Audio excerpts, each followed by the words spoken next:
2025 আইপিএলের ৭০তম ম্যাচে মুখোমুখি হয়েছিল রয়্যাল চ্যালেঞ্জার্স বেঙ্গালুরু এবং লখনউ সুপার জায়ান্টস, এবং দুটি টিমেরই ছিল সেটা 14 নম্বর ম্যাচ। অর্থাৎ এই ম্যাচে যে বেঙ্গালুরু যে পারফরমেন্স দেখিয়েছে সেটা অবশ্যই প্রশংসনীয়।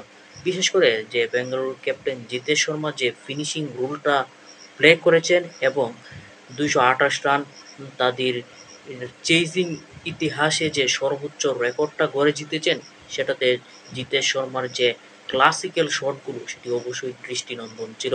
একই সাথে বিরাট কোহলি এবং ফিল সল্টের যে ওপেনিং স্লটের রসায়নটা সেটিও ছিল দারুণ। এছাড়া মায়াঙ্ক আগারওয়াল, যিনি রজত পাটিদারের বদলি হিসেবে এবারের আইপিএল এর মাঝপথে সুযোগ পেয়েছেন এবং তিনি তার সেই সুযোগটা যথাযথভাবে কাজে লাগিয়েছেন। অর্থাৎ তিনি যে কয়টা ম্যাচে সুযোগ পেয়েছেন তিনি পারফর্ম করেছেন এবং আজকেও তা করেছেন।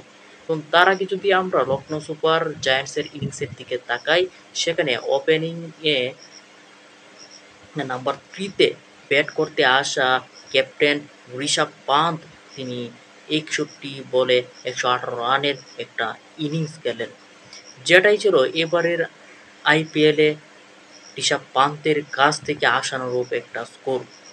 যদিও তাকে লখনৌ রেকর্ড সংখ্যক 27 কোটি টাকা দিয়ে এবার আইপিএলে নিলাম থেকে কিনেছিল, কিন্তু 13টা ম্যাচে তার নামের প্রতি কোনো সুবিচার করতে পারে নাই, কিন্তু শেষ ম্যাচে এসে তার ক্লাসটা তিনি প্রদর্শন করতে পেরেছেন এবং যেটা ইন্ডিয়া টিমের জন্য একটা দারুণ সুখবর, কারণ আসন্ন ইংল্যান্ড সিরিজে তিনি টেস্টের ভাইস ক্যাপ্টেন নির্বাচিত হয়েছেন এবং যে কারণে এই পারফর্মটা যদি তিনি ধরে রাখতে পারেন তাহলে সেটা বিসিসিআই এর জন্য একটা ভালো ক্রেডিট বয়ে নিয়ে আসবে, অর্থাৎ ভারতীয় ক্রিকেট টিমের জন্য একটা সুখবর।